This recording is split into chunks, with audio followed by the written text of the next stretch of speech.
Queridos irmãos e irmãs, vamos celebrar esse final de semana o terceiro domingo da Quaresma, ano litúrgico B.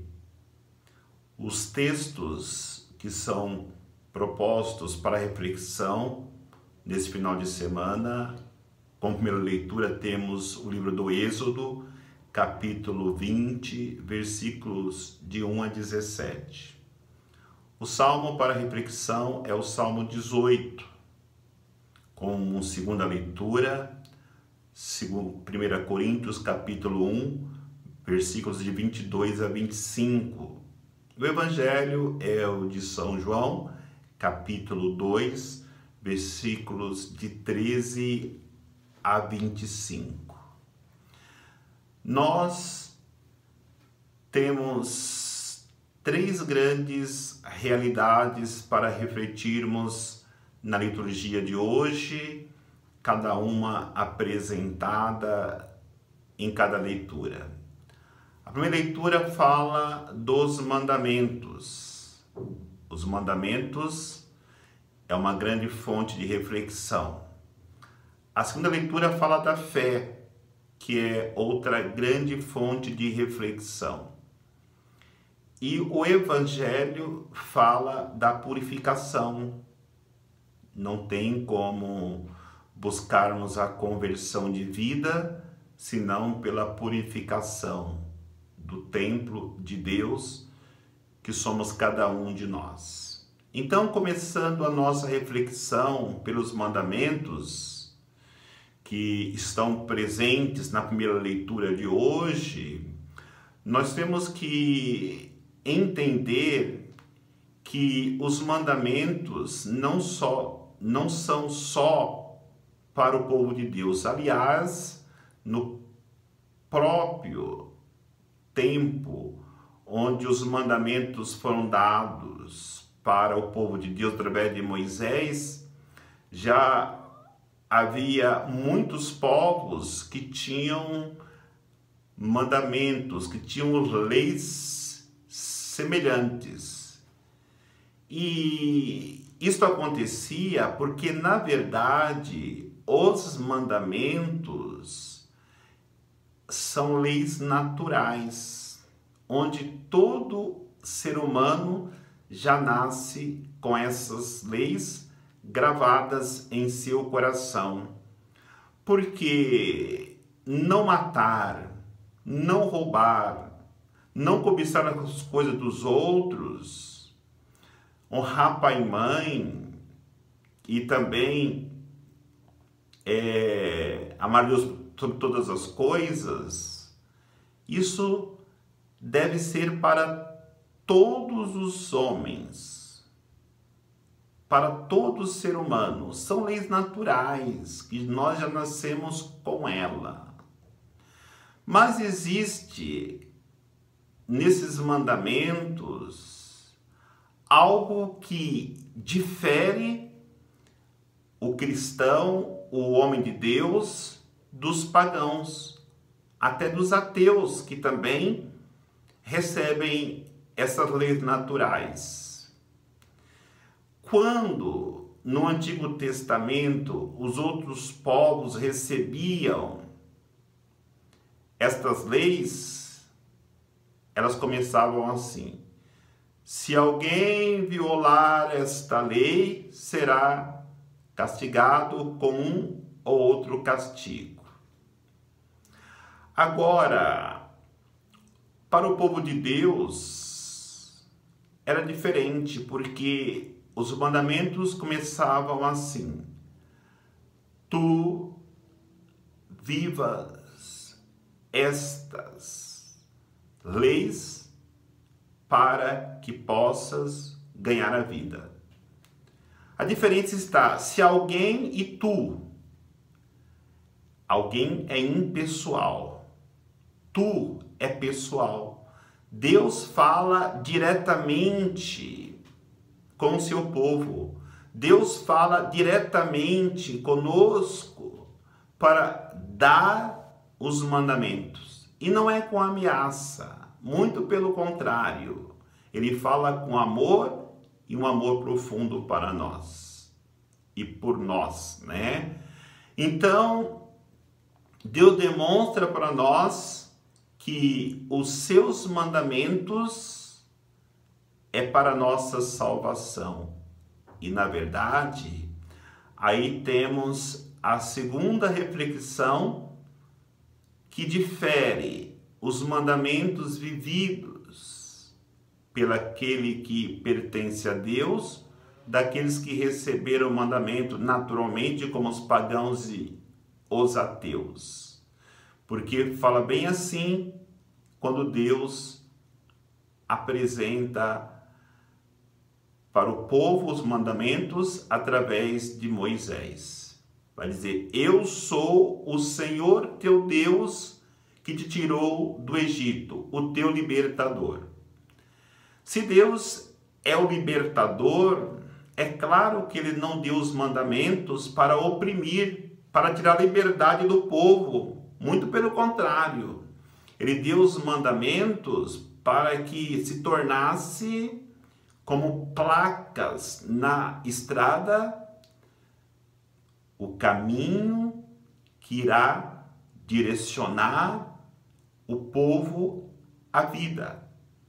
Porque quando nós encontramos placas de trânsito nas estradas, não é para tirar nossa liberdade de correr bastante, de ir onde nós queremos. Muito pelo contrário, é para direcionar as nossas vidas, para que possamos chegar bem ao nosso destino e também ajudar outras pessoas que estão na mesma estrada, indo ou voltando, não sejam destruídas por causa da nossa imprudência no trânsito. É claro, quem não vive os mandamentos é um imprudente. Por isso Deus nos ensina, através dos mandamentos, a direcionar a nossa vida para o caminho da salvação.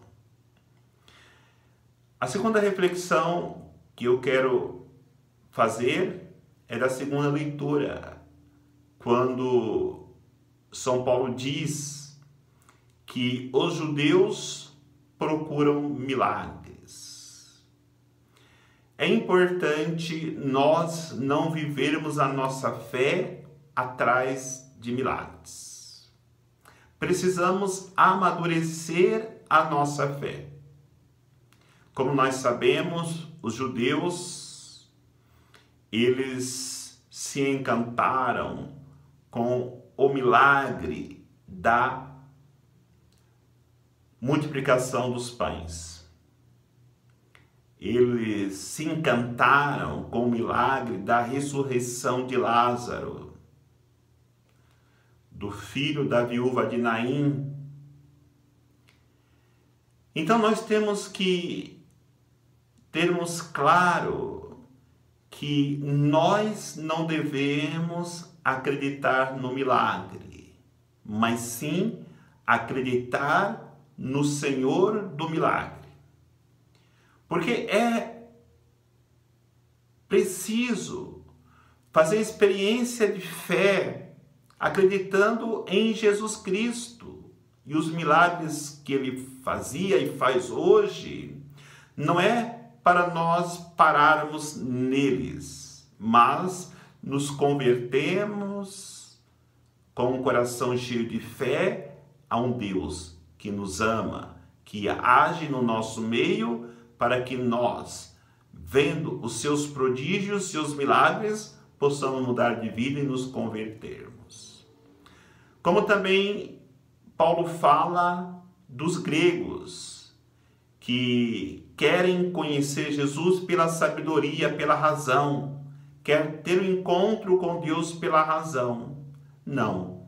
Nós nunca iremos conhecer Deus pela razão, somente pela fé. Por quê? Como entender que uma mulher concebe um filho e ainda permanece virgem? Como acreditar pela razão, um único Deus em três pessoas? Como acreditar que num pedacinho de pão e num pouquinho de vinho se faz pela transubstanciação a presença de Jesus Cristo, que se dá para nós no seu corpo, no seu sangue, para nos alimentar, senão unicamente pela fé e jamais pela razão. Então é importante nós amadurecermos a nossa fé, não somente parados nos milagres, como também não só parado na razão, na sabedoria. Precisamos acreditarmos, mais uma fé madura, que esse Deus veio ao nosso encontro e deu a vida por cada um de nós. E a terceira reflexão é o Evangelho, que fala para nós da purificação. Jesus que pega o chicote, vê aquele monte de comerciantes, ele sai expulsando os vendilhões do templo. Para nossa reflexão, é bom nós refletirmos em nossas próprias vidas, olhando para a nossa vida, para o nosso coração. Será que também nós não temos terceirizado esse templo do Espírito Santo que somos nós? Nós somos o templo do Espírito Santo. E quantas pessoas, infelizmente, talvez terceirizou este templo para um banco, porque só pensa em ganhar dinheiro, só pensa em trabalhar de domingo a domingo, não sobra tempo para Deus, para sua família, para ninguém. Ou pior, talvez poderemos ter terceirizado esse templo para um comércio, um bar, que se volta somente para o alcoolismo, para o cigarro, ou até pior, se tornou esse comércio, esse ponto, esse bar, em um ponto de drogas. Porque muitas vezes são tantas coisas impuras, tantas coisas que não prestam, que vamos acumulando nesse templo que se tornou um ponto de drogas. Ou pior ainda, corremos o risco de termos terceirizado esse templo para que se torne um bordel. Porque são tantas realidades de aberrações no mundo, na questão da sexualidade, da pornografia. Quantas pessoas terceirizou esse templo para esse tipo de comércio? Queridos irmãos e irmãs, nós somos chamados a deixar que Jesus expulse tudo aquilo que está em nós que mata a nossa fé.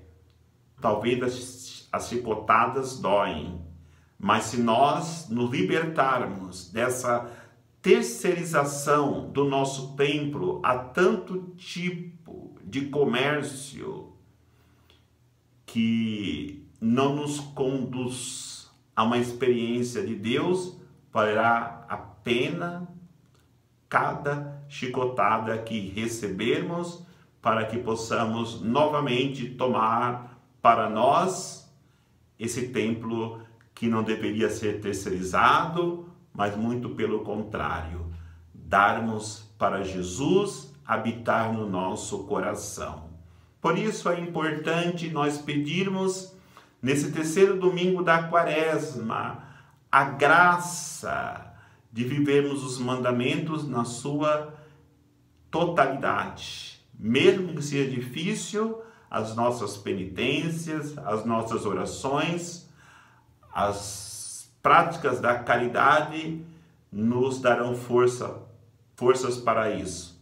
Vemos a nossa fé de maneira madura e lutarmos para que esse templo que pertence a Deus seja somente dele. Que Deus nos abençoe, que Que Deus nos dê a graça de celebrarmos esse terceiro domingo com o coração totalmente voltado para Deus, procurando fazer em nossas vidas a sua santíssima vontade. Que Deus nos abençoe, em nome do Pai, do Filho e do Espírito Santo. Amém.